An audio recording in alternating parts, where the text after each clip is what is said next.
Halo nih Mas Bro, apa kabar? Semoga sehat selalu ya, amin. Nah, konten kali ini Mang Udok mau bahas motherboard Asus ProArt X670i Creator Wi-Fi.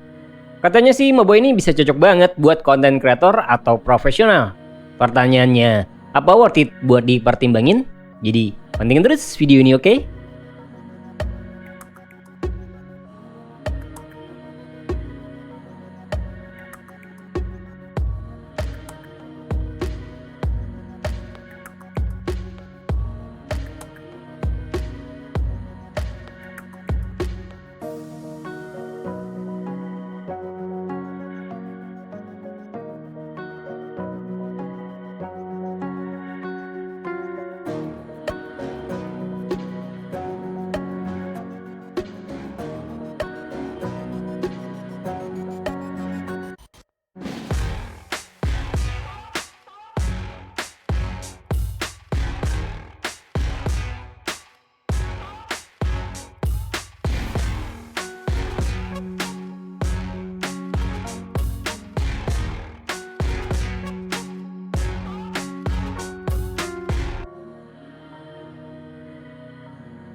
Selamat datang di channel Murdokrus.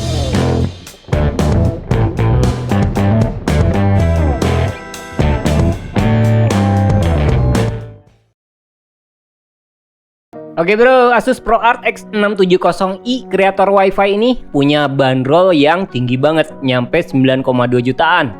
Angka yang pasti nggak semua orang bisa dapetin motherboard ini dengan mudah bro. Cuma buat kalangan tertentu aja. Itulah mengapa Asus ngasih target tertentu, di mana Mobo ini klaimnya lebih cocok buat konten kreator atau profesional, meskipun buat casual user juga masih bisa. Nah, impresi pertama yang positif banget menurut Mang Udok pribadi sih pastinya desain. Malah sebenarnya ada peningkatan desain dibanding seri ProArt X570 yang dulu juga sempat nyoba. Ada armor tambahan gitu, khususnya di bagian kapasitor audio. Mobonya lebih estetik, premium, mahalnya juga lebih berasa. Nah, Mobo ini bawa ukuran standar ATX. Ada 3 slot PCIe. 2 slot PCIe paling atas itu udah generasi 5.0 dan dukung mode slot kali 16. Terus ada pelindung khusus biar gak gampang patah. Nah, slot paling bawah itu generasi PCIe 4.0, dukung mode kali 16. Terus ada tombol key release. Tombolnya itu ada di bagian kanan.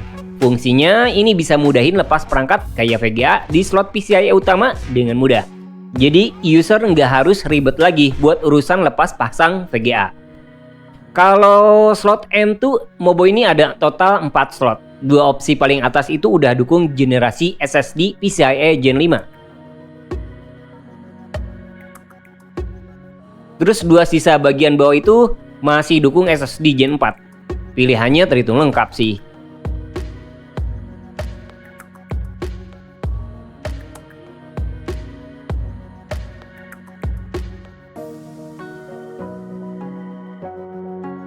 Cuma buat SATA agak terbatas, ada 4 slot aja, 2 bagian kanan, sisanya itu di bagian bawah. Nah, semua slot M2 bawaan ini udah punya coolingnya masing-masing, jadi suhu harusnya bisa lebih adem.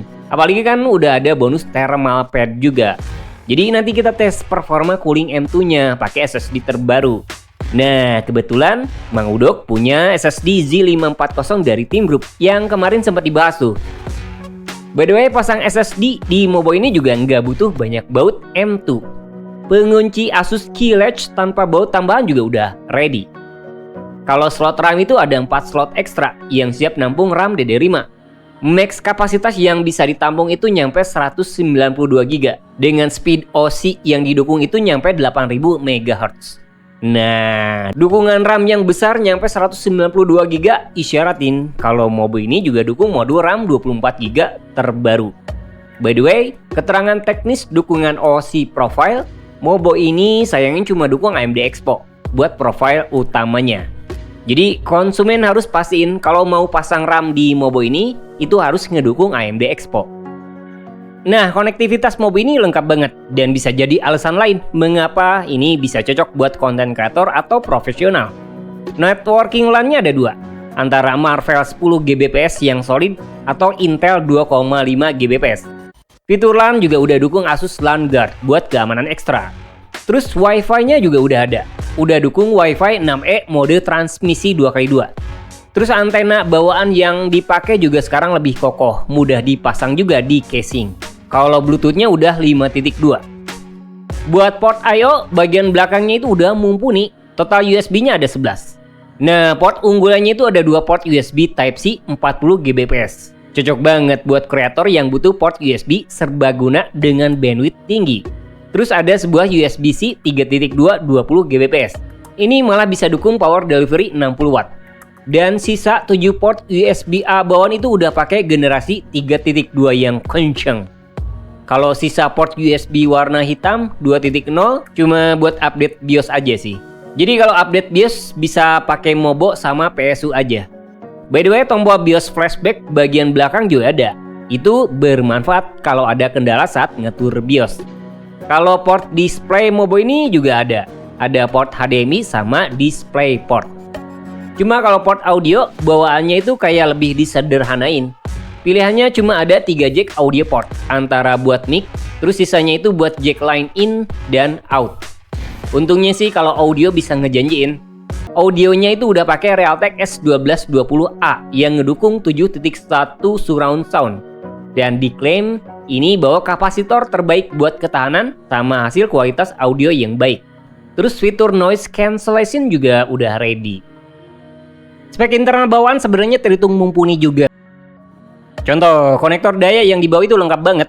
Buat konektor CPU power 8 pin ada 2. Power pace bawaan juga tinggi, nyampe 16+2. Itu bisa jadi syarat kalau CPU yang butuh daya besar, Mobo ini masih ngedukung. Termasuk buat overclocking CPU yang lebih demanding. Terus yang unik di sini tuh ada konektor PCIe 6 pin. Ini bisa dibilang buat daya tambahan 12 volt. Katanya sih dirancang buat salurin banyak daya ke slot PCIe atau daya ekstra buat VRM. Slot PCIe 6 pin ini bisa jadi tambahan, bisa langsung dipasang buat nambah daya ekstra. Cuma kalau nggak dipasang juga nggak jadi masalah sih.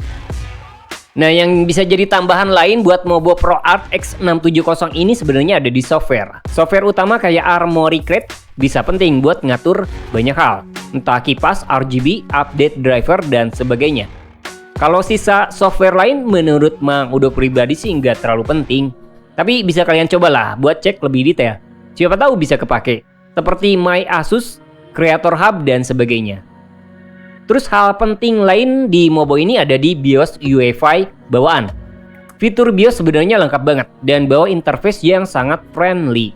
Kayak ngatur AMD Expo, terus overclocking CPU atau RAM, update BIOS, dan sebagainya. Monitoring suhu juga bisa cek langsung lewat BIOS. Terus udah dukung AI Optimize. Artinya sistem bisa ngatur otomatis pengaturan yang dirasa paling cocok buat user. Seperti overclocking CPU otomatis. Nah, nanti Mang Udok tes langsung perbedaannya ya. Catatan penting lain nih, kendala terbesar Mobo ini yang dirasa itu pas aktifin profile AMD Expo 1. Sistem ketika restart nggak mau booting. Kayaknya timing optimasi yang dipakai Asus kurang optimal tuh bro, khususnya di Mobo ini ya. Padahal dicoba di Mobo lain pakai merek yang sama masih bisa. Nah, ini sekali lagi bisa jadi catatan buat kalian ya. Khususnya buat yang tertarik dengan Mobo Creator Wi-Fi.